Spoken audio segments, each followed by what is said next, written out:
সামনেই 25শে ডিসেম্বর, আর এই 25শে ডিসেম্বর মানে সবাই কম বেশি আমরা কেক খেয়ে থাকি। এবার খুব আস্তে আস্তে সাবধানে কেকটা বসিয়ে দেব। আকাশ একবারে কালো হয়ে আসছে, এই দিনের বেলায় অন্ধকার নেমে এসেছে। দেখা যাক, খোলা হচ্ছে। কেকের কালারটা কি সুন্দর এসেছে। আপনাদের দেখাচ্ছি কেকটা কতটা নরম হয়েছে, স্পঞ্জের মতো। এই দেখুন, ওহ পুরো ধাপছে গো। না খাইছ না এরকম খাই। 10 10 বাবা 10 এ 10। দারুণ বন্ধুরা, 10-এর বেশি হয়ে যাবে বলছে বাচ্চারা। তার মানে বুঝতে পারছেন কতটা সুন্দর হয়েছে।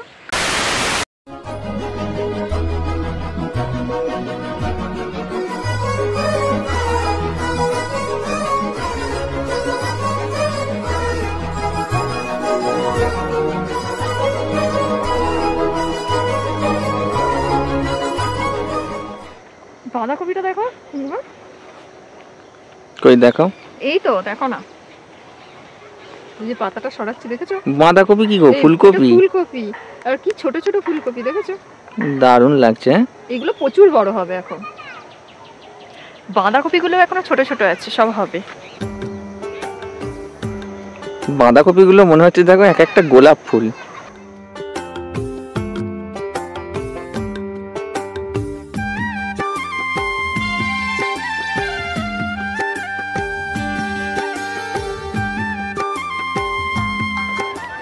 খাওয়ার থেকে দেখতে ভালো লাগে। কোথা থেকে আসছে আপনারা? আমরা আরামবাগ থেকে আসছি। বাঁধাকপি কত করে দিচ্ছে দিদিভাই? বাড়াবে পাইকারি দেওয়া হয়, জমি ঢুকিয়ে হয়। একটা জাস্ট নিতাম, সেই জন্য জিজ্ঞেস করছি। একটা নিতাম তাহলে। একটা সে দিবে কাটে, গোনাগঞ্জির মাল তো।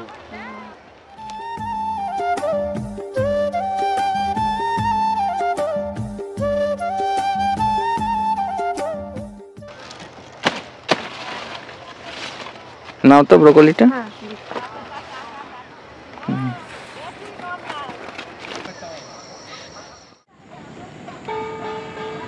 ঠাকুমা, আকাশের একবারে পরিস্থিতি খুবই মানে ভয়ানক।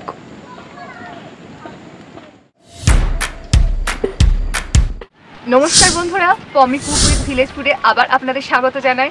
সামনেই 25শে ডিসেম্বর, আর এই 25শে ডিসেম্বর মানে সবাই কম বেশি আমরা কেক খেয়ে থাকি। আজকে আমি বানাতে চলেছি গাজরের কেক। কিভাবে বানাবেন আর কি কি পরিমাণ উপকরণ দেবেন, সেই সব জিনিসগুলো আমি এই ভিডিওতে তুলে ধরবো। পুরো ভিডিওটা দেখতে থাকুন, খুব ভালো লাগবে। এই কেক বানানোর জন্য যে যে উপকরণগুলো লাগবে সেগুলো হলো দুধ, ময়দা, গোটা চিনি, গুঁড়ো চিনি, সাদা তেল, দারচিনি, ছোটো এলাচ গুঁড়ো, আমুল দুধের 2টো packet, baking soda, baking powder, ঘি আর গাজর। এমন বৃষ্টি হচ্ছে, তোমাদের এতে ছাতা মাথায় দিয়া। আজকে ওয়েদারটা বড়ই মানে বাজে, একবারে মানে সকাল থেকে মুষলধারে বৃষ্টি। ভোর থেকে বৃষ্টি হচ্ছে।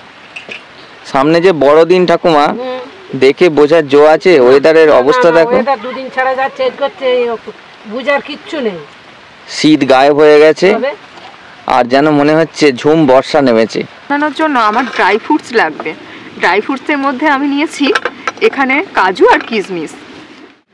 ঘরে মোটামুটি যে উপকরণগুলো আছে সেই দিয়ে আজকে আমি কেক বানাতে চলেছি। কিশমিশ আর কিছু কাজু বাদাম আমি জলেতে আধ ঘন্টার জন্য ভিজিয়ে রেখে দেব। আজকে সবার কথা মাথায় রেখেই আজকে সম্পূর্ণ নিরামিষ কেক তৈরি করছি, তা আবার স্পঞ্জের মতো। এই কেক বানানোর জন্য সঠিক পরিমাপের প্রয়োজন হয়, আর তার জন্য একটা ছোট জায়গা নিয়ে নিয়েছি। এরই পরিমাপ করে আমি সমস্ত কিছু উপকরণগুলো নেব। এই বাটিরই হাফ বাটি আমি দুধ নিয়ে নেব। দুধটা নর্মাল টেম্পারেচারে থাকলেও অসুবিধে নেই। এই বাটিরই হাফ বাটি আমি সাদা তেল দিয়ে দেব। বাটি গুঁড়িয়ে রাখা চিনি, চিনিটা খুব ভালোভাবে গোড়াবেন। এবার এই 3টে উপকরণ খুব ভালোভাবে মিশিয়ে নিতে হবে। একটু হাতে টাইম নিয়ে খুব ভালোভাবে মিশিয়ে নেবেন, যাতে চিনি, তেল আর দুধটা খুব ভালোভাবে মিশে যায়।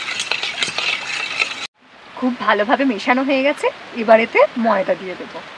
এই বাটিরই এক বাটি আমি ময়দা দিয়ে দিচ্ছি, পুরো ভর্তি ভর্তি এক বাটি।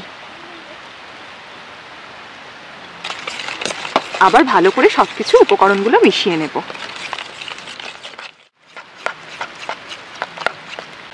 এমনভাবে মেশাবেন যাতে দলা না পাকিয়ে থাকে। খুব ভালোভাবে মিশ্রণটাকে মেশাতে হবে। একটা গোটা আমুল দুধের প্যাকেট। এবার আবার খুব ভালো করে সবকিছু উপকরণগুলো মিশিয়ে নেব। একটা একটা করে উপকরণ দিচ্ছি আর খুব ভালোভাবে মিশিয়ে নিচ্ছি।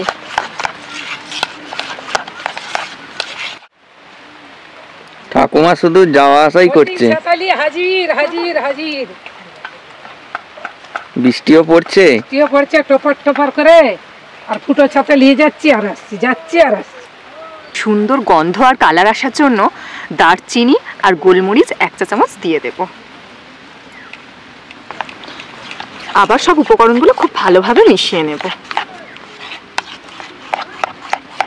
এই কেকে সুন্দর রং আসার জন্য চিনির ক্যারামেল তৈরি করব। তার জন্য কিছুটা চিনি, ওই হাফ বাটির মতো চিনি আমি দিয়ে দেবো আর হাফ বাটি রেখে দেবো। এই চিনির ক্যারামেল তৈরি করার জন্য সঙ্গে সঙ্গে নাড়বেন না, একটু গরম হোক চিনির। যখন একটু রং ছাড়তে আরম্ভ করবে তখন আমি নাড়তে আরম্ভ করব। এই দেখুন কেমন রং ছাড়তে আরম্ভ করেছে, এবার নাড়তে আরম্ভ করব।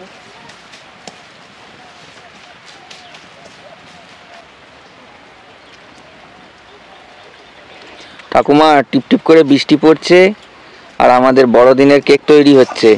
এবার উনুনটা কেমন জ্বলছে বলো বন্ধুরা। কিন্তু এখন তো বেশ ঠান্ডা ঠান্ডা, বেশ হাওয়া দিত। হ্যাঁ, তাহলে বড়দিনের ফিলিংসটা আরো ভালো করে পাওয়া যেত আর কি। কালারটা কি সুন্দর চেঞ্জ হয়েছে। আর একটু সামান্য কালার হবে। তুমি চিনিতে ভুল করে হেলে না গো ঠাকুমা, সুন্দর কালার আসার জন্য এই ক্যারামেলটা আমি তৈরি করছি। চিনি সামান্য জল দিয়ে দিচ্ছি। দেখুন কি সুন্দর রং এসে গেছে। এবার নামিয়ে নেব। নামিয়ে নেওয়ার পরই সঙ্গে সঙ্গে আমি কেকে দেবো না, এটা একটু ঠান্ডা হলে তারপর আমি কেকে দেবো। কত সুন্দর কালচে রং ছেড়েছে দেখুন। আর দেখুন হনুমানের অত্যাচার কোন লেভেলে পৌঁছেছে আমাদের এখানে। আমাদের রান্নাঘর, পুরো রান্নাঘরের বাতা ভেঙে হনুমান কালকে এখানে ঝাঁপ দিয়ে ভেঙে দিয়েছে। দেখুন, গাজরের যাতে কাঁচা গন্ধটা চলে যায় একটু ঘি দিয়ে ভালো করে নেড়ে নেব। এবার গাজরটা দিয়ে দিচ্ছি। ঠাকুমা গাজরের কেক আমি তো কখনো খাইনি, আমি প্রথমেই নাম শুনলাম। আমি তো আগে ভেবেছিলাম তো পাকা তাল। গাজরের যে কেক হয় এটা মানে আমি কল্পনাও করতে পারি। এবার খুব ভালোভাবে নাড়াচাড়া করে নেব, একটু জল মেরে নেব আর গাজরের কাঁচা গন্ধটা যাতে চলে যায় সেই দিকে একটু প্রস্তুতি করে নেব। কারণ গাজরের যে কাঁচা গন্ধটা থাকে না গেলে বাচ্চারা খেতেও পছন্দ করবে না। বাচ্চারা কেন, বড়দেরও কেমন একটা লাগবে। খুব ভালোভাবে নাড়াচাড়া করা হয়ে গেছে, অল্প সামান্য জল দেব।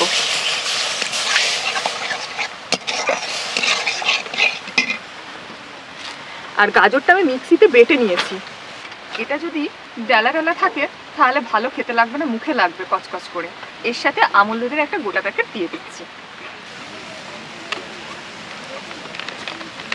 এবার খুব ভালোভাবে মিশিয়ে নেব। বাটি আমি চিনি দিয়ে দেব, দিয়ে আবার একটু ভালো করে নাড়াচাড়া করে নেব যাতে চিনিগুলো গলে যায়। গলে গেলে আমি নামিয়ে নেব। এরকম গাজরের কেক আগে খেয়েছো কোনো? এদের খেয়ে খেয়েছি, কি দিচ্ছে ভাই তার ভিতরে কি করে জানো? সেটাও অবশ্য ঠিক কথা, তুমি কি করে বুঝবে? আমি তো নামই শুনিনি গাজরের যে কেক হয়, খাওয়া তো দূরের কথা। জানছি কিন্তু কি দিচ্ছে কেকের ভিতরে খেতে হয়।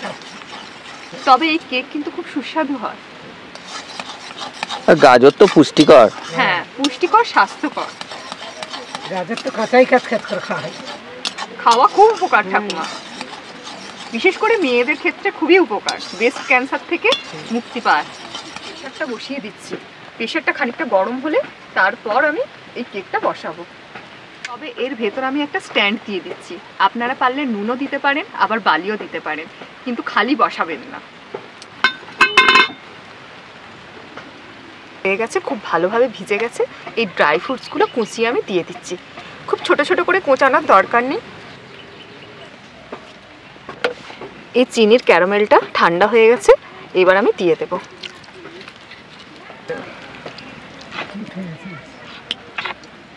এই ক্যারামেলটা দিয়ে খুব ভালোভাবে মিশিয়ে নিচ্ছি। দেব হাফ চা চামচ বেকিং সোডা, বেকিং পাউডার। এবার সব উপকরণগুলো আবার খুব ভালোভাবে মিশিয়ে নেব। আমি জায়গাটা একটু অল্প সামান্য তেল দিয়ে দেবো। চতুর্দিকে খুব ভালোভাবে তেল বুলিয়ে নিচ্ছি, আর সম্পূর্ণ তেলটা দিচ্ছি সাদা তেল। অল্প সামান্য ময়দাটা দিয়ে এরকম ভাবে চতুর্দিকে ঘুরিয়ে নেব। হয়েছে, এই ময়দাটা আমার লাগবে না, ফেলে দেব।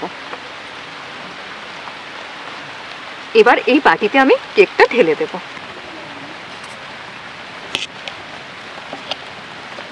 দেখুন ব্যাটারটা কি সুন্দর হয়েছে। আপনারা ভাবছেন গাজরের কেক বলে গাজর কই? হ্যাঁ, এবার আমি গাজরটা দিয়ে দেব।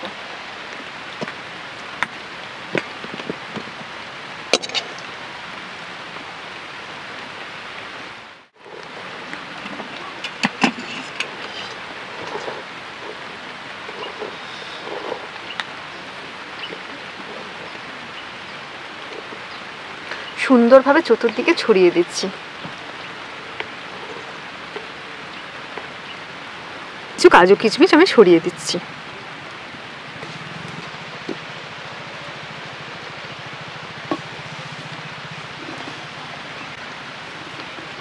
এবার খুব আস্তে আস্তে সাবধানে কেকটা বসিয়ে দেব। এবার ঢাকনা দিয়ে দেব। এটা খুব কম আঁচে হবে, এটা হতে সময় লাগবে 45 মিনিট।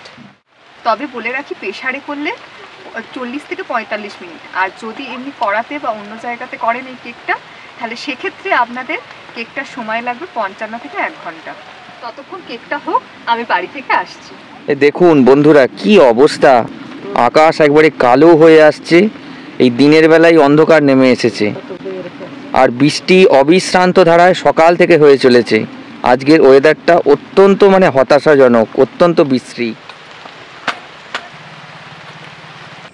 ও ঠাকুমা, পুরো একবারে বেকারি স্টাইলে কেক হচ্ছে গো।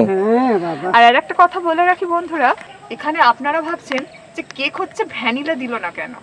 উনি যে ভ্যানিলা ফ্লেভারটা এনেছেন ওটা অতটা ভালো লাগেনি, সেই কারণে আমি ভ্যানিলাটা দিইনি। কিন্তু আপনারা অবশ্যই ভ্যানিলা দেবেন, এখানে 1 চামচ ভ্যানিলা দেবেন। আর একটা কথা বলছি, এটাতে যাতে সুন্দর গন্ধ ছাড়ে তাই জন্য আমি দারচিনি আর ছোট এলাচটা গুঁড়িয়ে দিয়েছি ভ্যানিলার পরিবর্তে। কেক পুরো রেডি, দেখা যাক, খোলা হচ্ছে। কেকের কালারটা কি সুন্দর এসেছে, কেক হয়ে গেছে পুরো কমপ্লিট। দুর্দান্ত, একবারে পুরো ফুটবল, পুরো মনে হচ্ছে নলেন গুড়ের একবারে চাই। কেকটার কত সুন্দর কালার এসেছে দেখেছেন? দারুণ সুন্দর লাগছে, কিন্তু অপূর্ব অপূর্ব। এবার কেকটা 20 মিনিট হওয়ার পর ওর উপরে কাজু কিশমিশ যদি আমি খুলে দিতাম আরো সুন্দর হতো, তাহলে উপরে কাজু কিশমিশগুলো দেখা যেত। কিন্তু এটাতেও ভালো লাগছে। ছেড়ে যাচ্ছে, দেখবে এসো একবার, অটোমেটিক ছেড়ে যাচ্ছে। এটাকে এবার উল্টে নেব।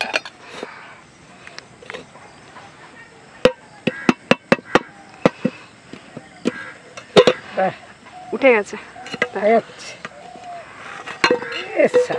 ও এটা সোজা করি, গরম আসলে। জাম্বো কেক গো, গাজরের জাম্বো কেক হয়ে গেছে। আর কি সুন্দর একটা গন্ধ উঠেছে। এই গরম গরম কফির সঙ্গে এইরকম কেক একেবারে পুরো জমে যাবে। দেখুন নিচেতে কিন্তু বসেনি একটু।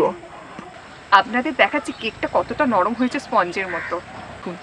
এই দেখুন স্পঞ্জ কাকে বলে, আমি কেটে দেখাবো, তবুও ওপরে আমি দেখিয়ে দিচ্ছি একটু। এই দেখুন, ও পুরো ধাপছে গো, দুর্দান্ত। আবার গাজরের কেক বলে কথা। নাও ঠাকুমা খাও, দেখো কেমন হয়েছে। দেখো কতটা নরম হয়েছে, দারুণ হয়েছে একবারে। সায়ন, এ সায়ন, যে না খাইছি না এরকম খাই।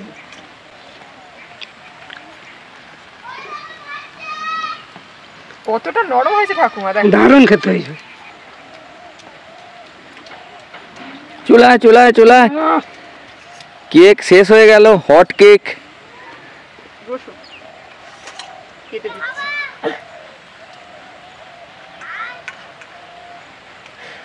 বাচ্চারা এরকম যদি কেক পায় না, চেটে ফুটে খাবে। সায়ন, খুব গরম, হ্যাঁ, এই কেকটা হলো তো।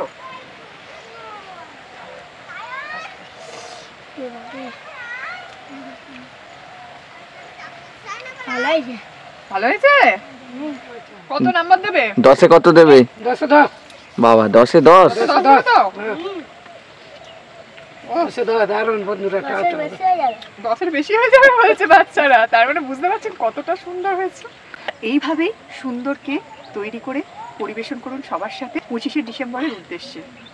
সামনেই বড়দিন, আর এই রকম বাড়িতে যেমনভাবে পমি কেক তৈরি করে দেখালো, আশা করি সবাই এই রকমভাবে কেক তৈরি করে খাবেন এবং বাচ্চাদের খাওয়াবেন, বড়দের খাওয়াবেন।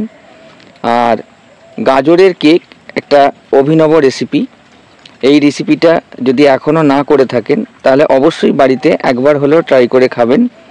আশা করি অন্যান্য কেকের থেকে গাজরের কেক অনেক বেশি সুস্বাদু এবং অনেক বেশি পুষ্টিকর। ভালো থাকবেন, সুস্থ থাকবেন। দেখা হবে আবার অন্য কোনো রান্নার ভিডিও নিয়ে। ততক্ষণের জন্য ধন্যবাদ, নমস্কার।